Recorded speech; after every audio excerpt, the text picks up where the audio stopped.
saya menegaskan sedikit terkait dengan yang tadi disampaikan mengenai dakwaan pasal suap. Baik, saudara terdakwa ya, tadi disampaikan bahwa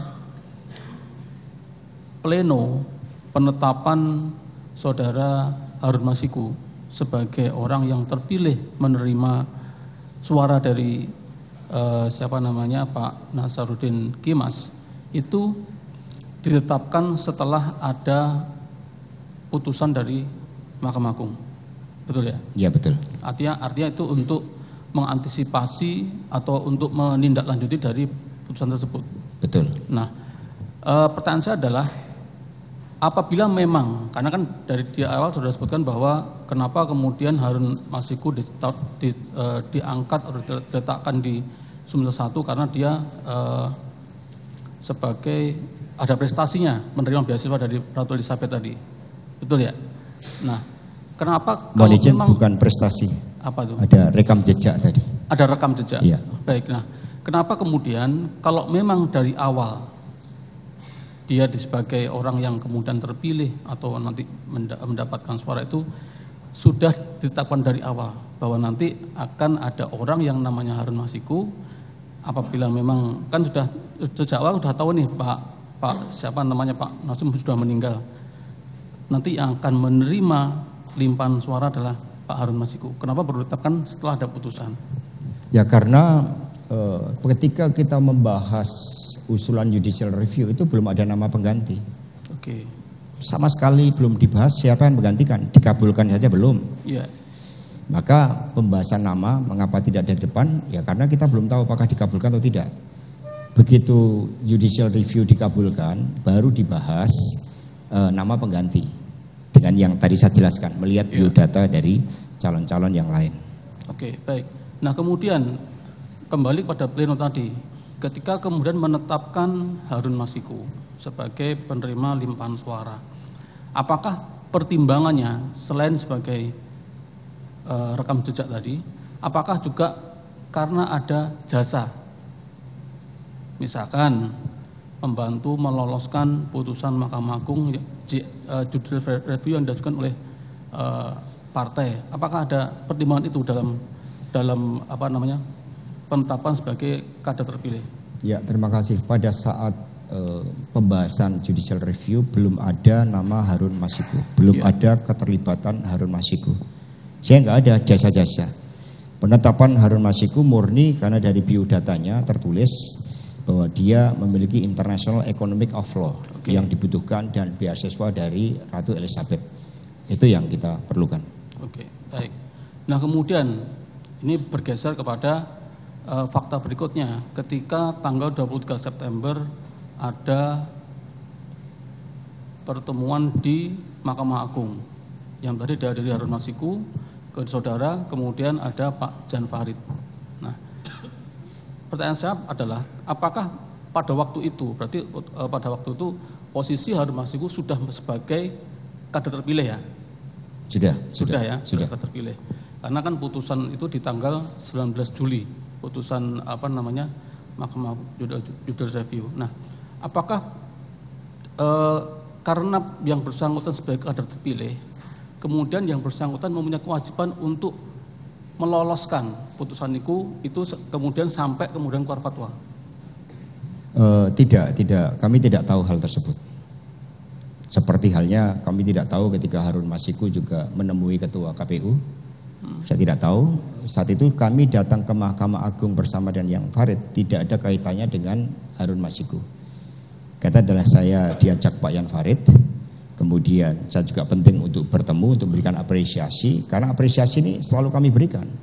Contohnya kami ketika Prof. Sunarto itu menerima guru besar ketua MA, belum menyampaikan pidato yang sangat baik, saya juga mengapresiasi beliau dengan mengirimkan surat. Nah itu, sehingga ketika Pak Yan Farid mengajak saya datang. Nah ketika kami datang, di situ ada Harun Masiku. Mengapa dia di situ, saya nggak tahu. Kalau Pak Jan Farid sendiri apa perannya Pak terkait dengan judicial review, terkait fatwa, perannya apa Pak? Enggak ada kaitannya. Tidak ada kaitan, karena saat itu adalah ya Pak Jan Farid ini kan teman golf seperti itu. Kemudian beliau adalah staf ahli Pak Lauli, mau bertemu, ngajak saya silaturahim, dan saya mendampingi. Kebetulan saya harus mengapresiasi seperti itu. Oke. Setahu saudara, apakah baik Pak Jan Farid ataupun Harun Masiku ada gak channeling atau orang-orang yang di Mahkamah Agung yang bisa membantu meloloskan GR? Saya tidak tahu. Tidak tahu ya. Baik. Nah, kemudian setelah putusan fatwa itu keluar ya, tadi kan kemudian di tanggal yang sama, di tanggal 23 September itu fatwa keluar. Intinya kan tetap agar KPU melaksanakan putusan Mahkamah Agung. Nah, apakah kemudian setelah fatwa itu keluar, saudara juga menyampaikan kepada Harun Masiku? Tidak. Tidak. Ya? Karena fatwa ini adalah kesepakatan bersama KPU oleh Doni pada tanggal 31 Agustus. Sehingga ketika keluar itu tidak menyampaikan kepada Harun Masiku. Oke. Baik, ini kan saya mengkonfirmasi keterangan saudara di BAP nomor 56.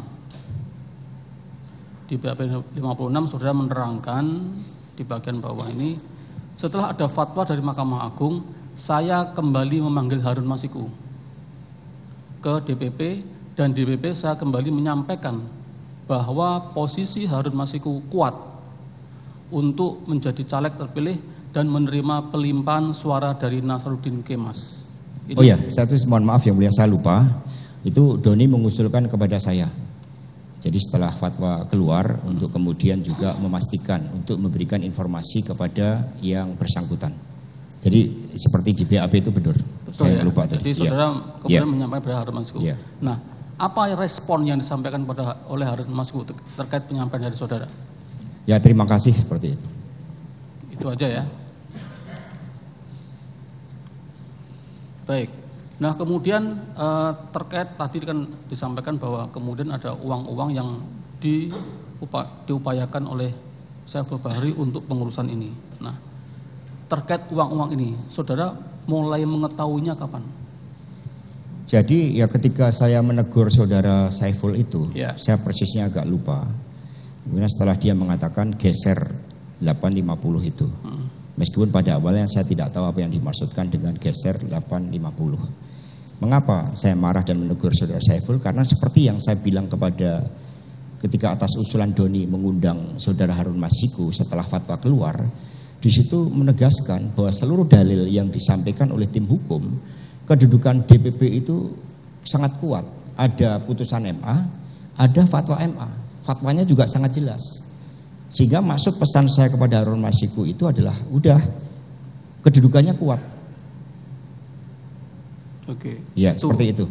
Jadi ketika sehingga saya nggak ada tahu sama sekali masalah dana tadi. Untuk nilainya yang kan tadi kan 850 yang disampaikan geser Saiful. Kalau nilai total yang diminta oleh KPU untuk pengurusan ini, saudara tahu nggak berapa? Saya sama sekali tidak tahu. Tahunya di persidangan. Berapa? Yang saudara tahu di persidangan berapa? 2,5. 2,5 M. Iya. Itu yang saya tahu dari pemeriksaan ketika saudara Saiful dan saudara Doni Tri Istiqomah. Oke. Nah, ketika perkara ini tadi kan pada tanggal 8 Januari 2020 sudah ada OTT ya. Apakah pada saat itu saudara sudah mulai tahu terkait dengan ada uang-uang yang digunakan untuk mengurus perkara ini? Tidak, karena sejak awal kan saya mengatakan saya melarang untuk adanya penggunaan dana-dana. Itu sejak awal ketika Doni, maka Doni tahu. Maka Doni dalam keterangan di sini ketika Saiful mulai menyebut dana, Doni mengingatkan kamu bisa ditegur oleh sekjen karena sejak awal posisi kami itu kedudukan hukum kita kuat sehingga nggak ada pembicaraan terkait dengan dana-dana. Bahkan itu kami buat dalam peraturan partai yang melarang hal-hal seperti itu. Sehingga langkah-langkah yang dilakukan oleh DPP adalah langkah berdasarkan keputusan MA tersebut. Ya, artinya ketika pada tanggal 8 itu ketika ada OTT, apakah saudara tidak berusaha mencari tahu ini ada apa sih? Ini apa yang terjadi dengan pengurusan ini? Kenapa kemudian sampai dilakukan OTT oleh KPK? Oh tidak, karena konsentrasi kami kan di Rakernas. Saya tetap aktif. Pada tanggal 9 saya tetap mengadakan konferensi pers. Tetap memimpin persiapan-persiapan rapat kerja nasional. Jadi saudara tidak berusaha mencari tahu belum, apakah... Baru hari Selasa setelah Rakernas selesai, kami baru mendapatkan kesempatan untuk mengadakan rapat. Dan kemudian kami menyampaikan tanggapan kami. Di situ. Nah, kemudian tadi bergeser terkait dengan Kusnadi ya. Kusnadi tadi kan saudara sudah menjelaskan panjang lebar bahwa yang bersangkutan adalah sebagai staf di kesekretariatan DPP. Betul. Betul ya. Nah, tugasnya tadi kan kalau saudara tidak mau menyebut ajudan ya, tapi apakah memang selalu menempel Kusnadi ini? Tidak, ketika saya di KPU 31 Agustus, saudara Kusnadi tidak ada. Kemudian dalam berbagai peristiwa itu juga tidak selalu ada, karena bergiliran. Ya. Nah, kemudian tadi kan kalau ketika saudara diperiksa KPK kan saudara kan menitipkan HP, beberapa HP yang dibawa oleh Kusnadi. Apakah memang sebagai pegawai sekretariat ya? Apakah memang ada fungsi dia ketika menempel ini juga membawa barang-barang pribadi saudara? Izin yang mulia, kami luruskan bahwa ketika diperiksa di KPK saya tidak pernah menitipkan handphone. Itu adalah keterangan dari saudara Rosa, penyidik KPK. Berdasarkan pengamatan dia di CCTV. Maka kemudian pada saat itu kami meminta CCTV-nya untuk ditampilkan. Karena saya tidak pernah menitipkan handphone. Seingat saya adalah saya menitipkan sesuatu ke penasihat hukum saat itu. Dan saya tetap membawa handphone saya. Baik, kalau secara pribadi nih, setahu saudara, Kusnadi ini ketika sebelum menjadi staf sekretariat sudah kenal dekat dengan saudara? Belum. Jadi pada saat kampanye 2019 itu kan banyak melakukan safari politik. Nah, dia banyak ditugaskan untuk mendampingi saya di 2019. Ya. Kalau sebelumnya adalah tugas-tugas sebagai staf di sekretariat. Nah, mulai kenal lebih dekat itulah ketika ada safari politik itu. Karena ada 10 kali safari politik yang kami adakan dalam rangka Pileg Pilpres 2019 di seluruh Indonesia. Selain terbiasa tinggal atau tidur di SS, apakah pernah juga Kusnadi terbiasa tidur di rumah saudara? Jadi saudara Kusnadi tidur di DPP, kami punya tempat tidur di sana. Kemudian yang kedua di rumah aspirasi. Yang ketiga, kalau pada saat bertugas mendampingi saya dan pulangnya terlalu malam, saya menyiapkan satu tempat tidur. Itu buat semua, ada saudara Frans, kemudian ada saudara Wisnu, dan macam-macam yang menggunakan kamar itu secara bersama-sama. Termasuk saudara Kusnadi pernah tidur di situ. Oke, baik. Nah kemudian kemarin di persidangan Kusnadi menyebutkan terkait perintah tadi yang disampaikan rekan kami mengenai menenggelamkan itu, menyebutkan bahwa itu melarung sesaji. Nah, saya tanyakan pada waktu itu, apakah memang ada kebiasaan di DPP itu bahwa untuk caleg itu untuk menang dia harus melakukan ritual-ritual, gitu kan? Ya. Kemudian disampaikan oleh Kusnadi memang seperti itu. Nah, apakah memang seperti itu yang sudah ketahui sebagai seorang sekjen PDIP? Ya, mohon izin yang mulia bahwa yang dimaksudkan tadi melarung bukan adalah yang dimasukkan dalam persidangan ini adalah ketika Kusnadi menenggelamkan pakaiannya. Tapi kalau larung memang itu menjadi bagian dari kultur yang kami bangun. Terutama setelah kami berada di dalam pemerintahan. Karena tekanannya kuat sekali. Sehingga setiap malam tahun baru selama 9 tahun berturut-turut yang mulia, saya ini selalu naik gunung. Mendoakan Bu Mega, mendoakan Pak Jokowi, mendoakan bangsa dan negara agar Indonesia ini baik. Naik gunung 9 tahun berturut-turut setiap malam tahun baru. Nah, dari situlah ada tradisi melukat, dari situlah tradisi melarung yang dilakukan. Ini budaya kita, kultur kita yang memang orang Jawa itu banyak melakukan. Di Jogja itu melarung di Gunung Merapi ada. Kemudian di Parangkusumo ada. Berendam itu juga merupakan hal yang biasa kami lakukan sebagai bagian mendekatkan diri kepada Tuhan. Sehingga tekanan-tekanan yang begitu banyak ketika kami berada dalam pemerintahan, kami jawab juga dengan gerak spiritualitas seperti melarung itu. Nah di luar itu, sedang pertanyaan dari JPU tadi, ada juga yang larung dalam konteks motif-motif khusus. Mau jadi bupati, ikut kemudian berdoa, ada yang berendam, dan sebagainya. Kalau kami seperti melukat, itu memang biasa dilakukan. Oke, nah konteksnya terkait komunikasi tanggal 6 Januari itu, 6 Juni ya. Apakah itu memang konteksnya ketika ada perintah untuk menenggelamkan itu, konteksnya apakah melarung seperti yang saudara gambarkan di persidangan ini? Jadi yang mulia, setelah kami doa, memang ada dua hal yang biasa dilakukan. Yang pertama adalah pakaian yang dikenakan itu kemudian ditenggelamkan di laut, dibuang atau pada aliran yang sungai. Kemudian juga yang kedua, kita membuang barang-barang binatang yang hidup. Ada misalnya kura-kura dan sebagainya. Jadi kami banyak prosesi yang kami sebut sebagai merawat pertiwi. Itu kalau di berita akan banyak sekali berita melepas ikan, merawat pertiwi, menanam pohon, termasuk juga melarung, intinya adalah mencintai alam. Ya, kalau di Bali itu tradisi Trihita Karana di situ. Nah itu kami lakukan. Nah selain tahun baru, itu juga kami lakukan pada bulan Juni. Karena bulan Juni adalah bulan keramat. Jadi bulan Juni kalau di Google di search, itu saya juga sering naik gunung dalam rangka bulan Bung Karno. Nah bulan Juni itulah juga dilakukan kegiatan melarung itu. Kan ini kan konteksnya itu kan pada waktu itu ada perintah yang menurut Kusnadi HP Sekretariat memerintahkan untuk menenggelamkan yang itu. Nah, apakah memang konteks yang disampaikan Sekretariat itu sama atau sidetail seperti yang saudara sampaikan tadi itu? Saya tidak tahu kalau di sekretariat. Tadi kan ditanya tradisi karena melarung. Kan di sidang ini kan Kusnadi menyampaikan bahwa itu sebagai melarung sesaji seperti yang tadi saudara gambarkan itu. Ya, barangkali. Apakah kemudian memang yang disampaikan oleh sekretariat itu, yang namanya menenggelamkan itu yang dipahami melarung oleh Kusnadi itu sama dengan yang saudara sampaikan di persidangan ini? Ya, yang berbeda mungkin tujuannya ya, saya tidak tahu. Kalau tujuan saya kan keselamatan bangsa dan negara, untuk mendoakan para pemimpin. Kalau dari Kusnadi kan keterangan di persidangannya adalah untuk tolak bolo, kira-kira seperti itu. Kalau nggak salah ya, saya lupa. Itu ya, baik.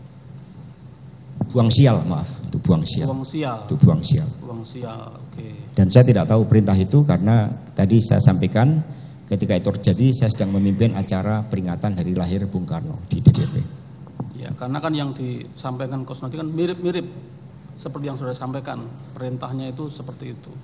Baik, nah kemudian terkait dengan Nur Hasan, tadi kan sudah menyinggung bahwa saudara Nur Hasan itu petugasnya di pos di DPP ataukah di SS? Tadi rotasi. Rotasi. Jadi DPP, kemudian di rumah aspirasi, kadang juga di sekolah partai. Oke. Pada saat ada kegiatan kaderisasi. Nah, terkait dengan di SS, apakah untuk sekali rotasi tim yang menjaga grupnya itu ada berapa orang? Setahu saudara? Itu biasanya juga tergantung kegiatan on request. Rata-rata security itu antara 1 sampai 3 orang. 1 sampai 3 orang, satu grup ya? Iya, bukan dari jumlah orangnya. Kalau yang ditugaskan di rumah aspirasi itu antara 1 sampai 3 orang. Tetapi juga pernah 7 orang berturut-turut itu bertugas dalam 3 shift. Oke, artinya tidak mungkin dalam satu waktu itu tidak ada cuma 1 orang yang bertugas, tidak mungkin ya? Ya mungkin saja. Ketika ada kegiatan-kegiatan partai yang membutuhkan sumber daya yang besar, misalnya ketika ada ulang tahun partai, ya maka konsentrasi di ulang tahun partai, di situ tidak mungkin banyak orang. Biasanya hanya 1. Nah, misalkan ada kejadian security atau satpam yang menjaga di SS, kemudian dia didatangkan oleh orang yang tidak dikenal, kemudian dia disekap, apakah itu ada ada semacam antisipasi dari pihak SS ketika kejadian seperti itu, apa yang dilakukan? Karena kan tadi kan sudah sampaikan bahwa mungkin saja 1 orang yang jaga gitu. Sementara orang itu ketika disekap kemudian untuk mengganggu kenyamanan atau keamanan di SS itu berpengaruh. Apakah itu sudah diantisipasi? Ya itu di kepala sekretariat, saya nggak tahu sistem security-nya secara detail. Kalau orang luar, yang tadi kan sudah sampaikan di SS siapapun boleh masuk di situ, di rumah aspirasi. Nah, kalau orang luar yang tujuannya misalnya kejahatan, misalnya menyekap security atau niatnya ingin berbuat jahat di SS, di rumah aspirasi, apakah ada sistem pengamanan khusus atau ya sudah biarkan saja orang melakukan kejahatan di situ? Apakah ada keamanan khusus yang diterapkan di situ? Ya itu kepala sekretariat yang bertugas. Kami kan punya ISO. Sekretariat melalui security sering melakukan semacam latihan pemadam kebakaran, latihan pengamanan, terutama kalau ada tamu VIP. Tapi prinsipnya PD ini kan rumah rakyat, partai rakyat, sehingga siapapun yang datang itu kita terima dengan niat baik. Ya kan Mas, maksudnya kalau kemudian ada kegiatan atau perbuatan yang itu mengancam keamanan, meskipun itu semua orang boleh masuk di situ, kalau ada kegiatan atau perbuatan yang mengancam keamanan kan harus diantisipasi nih. Belum pernah kejadian yang mulia terkait hal tersebut. Oke, karena kan kemarin kecuali ketika ada ancaman nyata ya. Ya, karena kan misalnya yang mulia izin ketika ada ketegangan politik pada saat Pilpres atau pada saat pembakaran bendera partai, ada informasi yang kami terima dari kepolisian, ada yang mau menyerang, itu baru keamanan diketatkan. Tapi di luar itu partai rumah terbuka buat siapapun. Ya, kemarin kan di persidangan Nur Hasan menjelaskan bahwa ada dua orang berbadan tegap kemudian menyekap dia, kemudian memaksa dia untuk telepon Harun Masiku. Nah makanya kan yang sedang mengenai keamanan bagaimana di rumah aspirasi itu, kok sampai kemudian security bisa disekap, kemudian bisa dipaksa untuk telepon Harun Masiku. Itu yang saya tanyakan terkait keamanan ya itu sudah detail ya, karena ada ketua DPP juga bidang pengamanan, tugas sekjen kan hal-hal yang sifatnya strategis. Kalau itu antisipasi itu udah ranah kepala sekretariat, bukan ranah saya sebagai sekjen. Dan terkait kejadian penyekapan itu nggak pernah Nur Hasan menyampaikan kepada keamanan pihak SS rumah aspirasi? Dari keterangan saudara Nur Hasan tidak, karena dia akan ketakutan itu. Tidak melaporkan ke bagian keamanan, saya sudah disekap sama orang, dipaksa untuk telepon Harun Masiku. Ada nggak selama ini laporan terkait itu? Tidak, karena keterangan Nur Hasan sendiri juga sama dan dialah yang mengalami. Dia tidak lapor ya? Dia tidak lapor. Tidak lapor. Baik. Dari kami cukup yang mulia, dilanjutkan kami.